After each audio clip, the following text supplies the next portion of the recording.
This video could make you a lot of money. And that's really not just my opinion. Tom Lee on CNBC yesterday said, quote, "I wouldn't be too worried about the next 12 months. Take a listen to exactly what he's talking about here in this clip. Is there much left to impress investors heading into next year? Here to take on that question, Tom Lee of Fundstrat. He joins me at Post 9, also a CNBC contributor. Tom, good to see you. Thanks for coming in. Yeah, great to see you, Mike. So we can stack up all the positives. I mean, I know you've been kind of in gear with that idea that the economy would power through, inflation would come down, the Fed could become friendlier, earnings are going higher. Big question to me is how do we set expectations for the year to come, given that that's all in the books?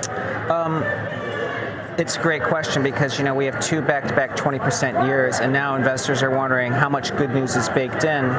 But if we look at the 2025 environment, it's a great setup because we have a new administration coming in that's maybe pro-animal spirits, you know, a Trump put. We have a dovish Fed, and as you're pointing out, interest rates are kind of calming down after rising. And we know there's still $7 trillion of cash on the sidelines, and I think sentiment's coming back into check. You mentioned that before with the AAII numbers. So I think it's a good setup for investors. I wouldn't be too worried about the next 12 months. So don't be too worried. I mean, it seems as if there are all these supportive factors, and when you mentioned the 20% up years in a row, history says actually, you know, the following year is up more often than not as well. What do you mean, do you think, specifically by the new administration being pro-animal spirits? First of all, it's true. Yeah. You've kind of seen it at work. It seems to pull in that direction, but are there specifics that the market is fixated on that it's going to drive that dynamic? Yes, I think that the market's trying to figure out exactly how this animal spirits plays out in markets, but I would say we've got a Treasury Secretary that equity markets approve of. We do know that the last Trump presidency cared very much about what stock prices do, and Jeremy Siegel said this is the most stock market focused president ever. And I think that the uncertainty is around trade and the potential risks around tariffs, but we'll have to see. I mean, that's something markets are going to have to deal with it from an uncertainty perspective. It's interesting to me that, you know, the way the market has behaved in the last several weeks, but even going into the election, was we need to own more cyclicals, we need to own more financial stocks, we're going to reprice this market for maybe a growth acceleration even, or at least maintaining above trend growth. Meanwhile, though, we're only a couple months removed from a pretty big growth scare. Job growth has kind of slowed to a point. The housing market seems pretty locked up. It's kind of interesting how the sentiment has kind of jumped ahead. Is the economic numbers positioned to actually validate that view? Markets tend to be forward-looking, so I would expect this. I know there has been a recession in durable goods and in housing and auto sales, principally because of high rates, which have made affordability an issue. That's really on the come next year. I mean, I think the spread of 10 years and mortgages should come down, and the 10-year hopefully behaves. And I think if there's more confidence and more supply, I think housing actually could lead this recovery. I mean, I think that's why home builders actually started to act better this week as well. Yes, they seem very sensitive too to yields, you know, sort of halting their rise as well. I guess the question is, if we believe it's still a supportive environment, then pretty much all the things you can identify would suggest you shouldn't be too worried about next year. The second question is something like the S&P 500 the best vehicle to capitalize on that? I think investors are still trying to figure this out. We did a survey with our institutional investors and our RIA clients last week. The majority of institutional investors don't think FANG is the leading trade. They're actually betting on cyclicals. But if you look at the RIA world, the majority are betting on FANG. So I think the market is still undecided whether to be long the Mag 7 or the cyclicals. I'm inclined to be more cyclical and bet even on small caps having a very big year next year. I think you should obviously listen to someone like Tom Lee and take what they say seriously, because especially for Tom Lee, he's been so correct the last couple of years. You don't want to completely discount what he says. And that's one of the hardest things if you're a bear to do. People tend to have cognitive dissonance. What that means is if you get 50 different inputs, and let's say you're bearish and 25 of them are, you know, supporting your bearish thesis, 25% of them completely go against your bearish thesis, you're going to more heavily rely on the 25 that do complement your bearish thesis and kind of discard the other 25 that are kind of more bullish in nature, right? You tend to just let your biases run wild. And I think that's what a lot of people do in markets without even realizing that they're doing it. The moment that you can actually recognize this cognitive dissonance and take your bias out of the equation is the moment in which you will really elevate your trading and or investing. This is something I've personally been working on over the past year or so. I've really started to notice sometimes when my bias has started to affect the way that my outlook has been. And I've been investing almost 10 years now, every single day following markets. And I'm pretty experienced in the world of trading and the psychology of markets. I think that can be equally, if not more important than the actual fundamentals of the markets. That's just really what's priced in, expectations, how markets can be surprised by one thing or another. But really, when I sit here and look at markets through now into year end, there's some things that really stick out to me that are kind of going against what a lot of people, especially the bears, are kind of holding on to right now. One of which I think this is the biggest of all, is everyone says valuations are high. Markets are euphoric. They're unsustainable. And yes, there is some merit to that. On a headline basis for the S&P, it is expensive. And that's one reason why I think the S&P's going to underperform certain areas. That's why I think small caps, mid caps, and cyclicals will outperform. And if you're a bear right now, you likely hear that and say, yep, S&P's expensive. That's it. That's all that matters. But when you look at the internals of our markets, the average stock is trading at average stock valuations, historically speaking, around 18 times next year's earnings. That's not expensive. That's not a historical red flag for future stock market returns. Yes, as valuation goes higher, that tends to mean, longer term returns are going to be lower, at least over the next couple of years. You're not at that point internally in the markets. We could get there if markets get euphoric, and keyword if, because I'll show you in a moment, markets are not euphoric. So what does this mean? The headline S&P is probably not going to do that well next year, but the rest of the markets could. And I think this is likely going to be an underperformance of big tech. As Tom Lee said in that clip, where a lot of fund managers are overweighting is in cyclicals. That is not the consensus call right now. The consensus call is not to own a Dollar General or to own, more cyclical names. That's just not where people are allocating their money. And I do think over the next couple of months heading into 2025, we will get a correction, but I think that is your opportunity to add exposure to the cyclicals, to the small caps, to the mid caps. Because yeah, I got to admit, Apple growing revenue 5% over the last 3 years, trading at 28.5 times next year's earnings, does not look attractive. And I don't think there's a favorable risk to reward there. But an Elf Beauty, for an example, trading at 33 times next year's earnings, growing at 65%. EPS could start to grow over 50% next year. That's very attractive. That is much, much, much cheaper than Apple, even though the headline PE is it's larger. It's growing way faster. And I think that is where really the opportunity lies in our markets. But let me just first destroy the biggest bear thesis right now, that markets are overly optimistic, they're euphoric, they're priced for perfection.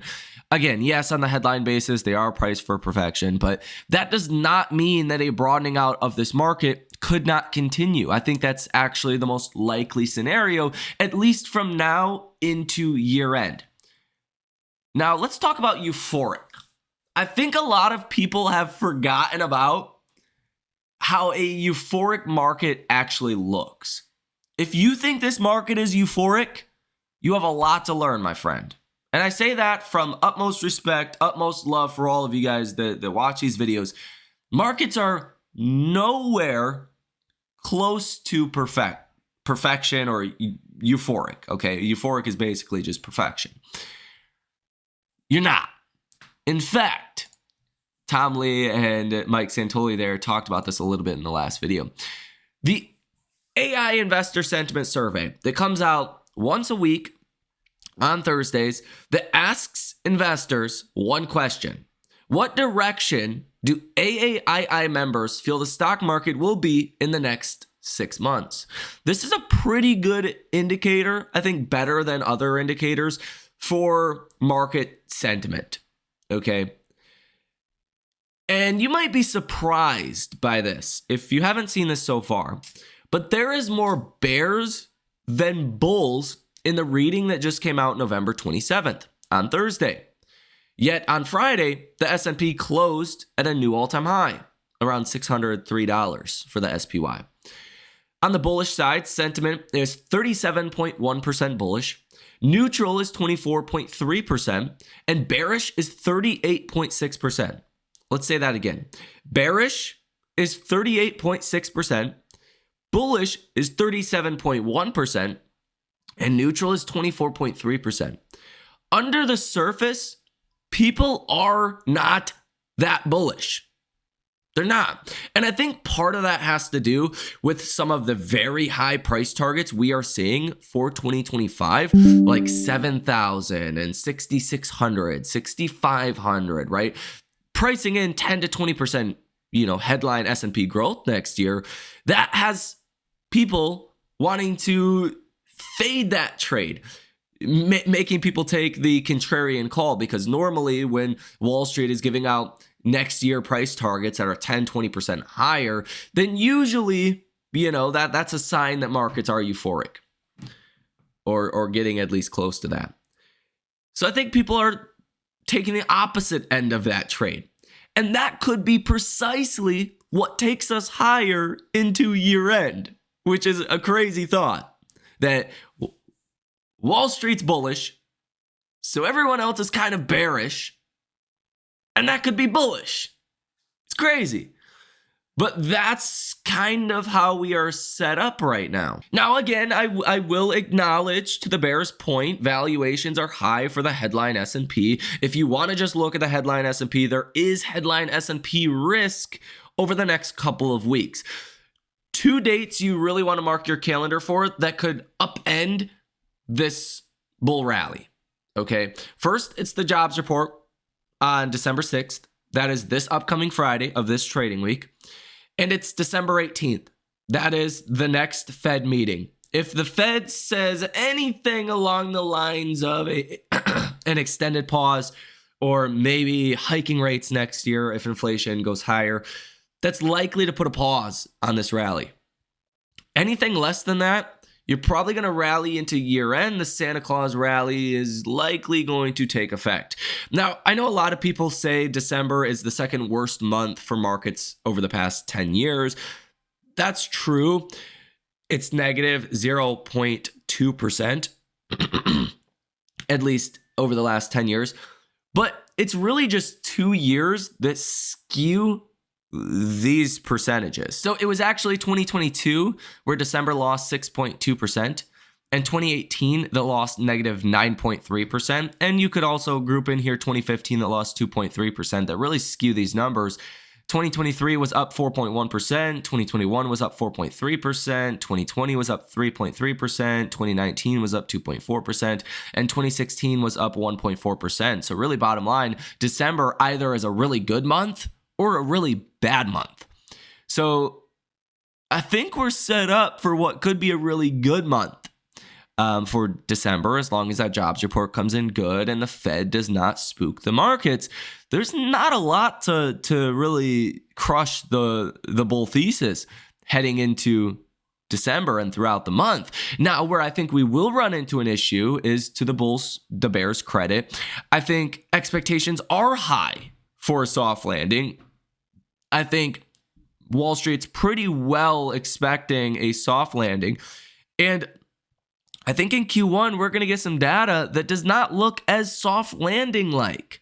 And you will get another growth scare and you will have a correction, but I think that is a very much buyable correction. Because let's face it, markets have done very well under Biden. And if you're someone like Trump that has a high ego, that wants to leave this legacy, I don't think Trump wants to be the guy that came in and crashed the Bulls party. So I think he can only do tariffs to the extent that markets don't react, right? I think you can only see so much as far as, deficit spending to the point where the bond markets react.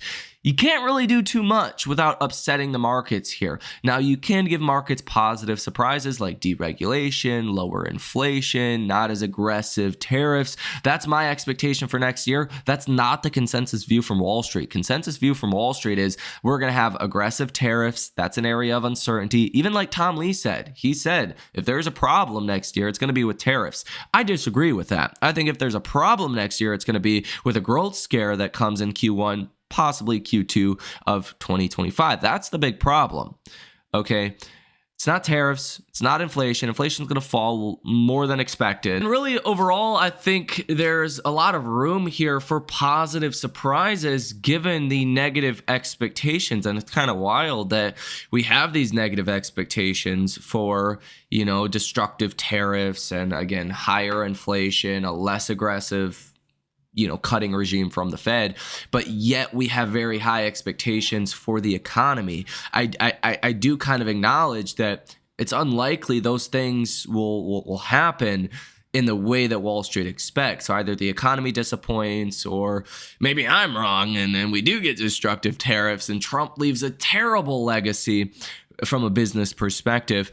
I don't think that is likely though. And that's why I'm ultimately bullish on 2025, but I do think you want to be selective on where you are bullish with small caps, mid caps, cyclicals, some of your value names. I mean, they're trading at very low valuations with what could be a higher pickup in real growth. You could see the lower end consumer start to recover a bit if wages start to pick up and inflation stays low.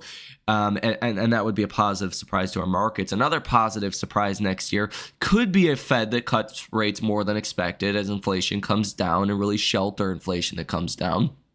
And to see the real estate market start to move. As long as there's not destruction in home prices, people are going to be selling homes with a lot of equity. And that's going to give them a lot more money to spend. And I think that is a tail event that is not even being talked about in markets right now that could happen in 2025. If that does not happen in 2025, that likely happens in 2026.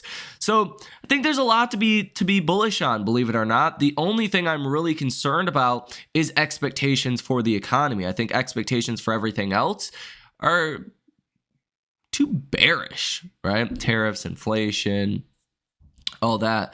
But the economy does have high expectations, and that's where we could be in for big surprises with certain economic data points. If they come in bad, let's say the jobs report comes in bad, that's going to really catch a lot of people off guards and off sides. And I think that's where the risk really is in our markets. But from now until year end, if that jobs report is good on Friday, which I think it most likely will be, I don't forecast the Fed giving us some kind of black swan statement.